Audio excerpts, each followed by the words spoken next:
fashionistas, welcome back to my channel. So today we're going to do a patchwork top made from Dollar Tree bandanas, and they were only $2. So all you need is some scissors, a rotary cutter, get you 2 bandanas, some string or yarn, and a pattern.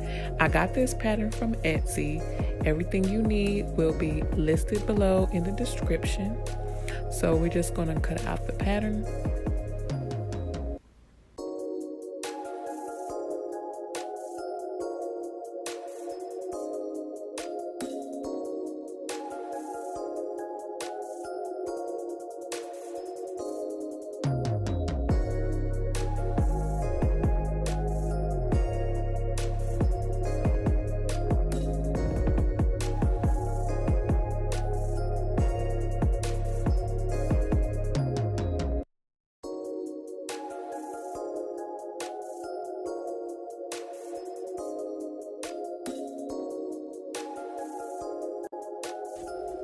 So I end up cutting out some black fabric to line the bandanas because they were thin, but you do not have to do this. This is optional.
All right, my fashionistas, this is the final look. So if you like this video, don't forget to like and subscribe, and I'll see you in the next video.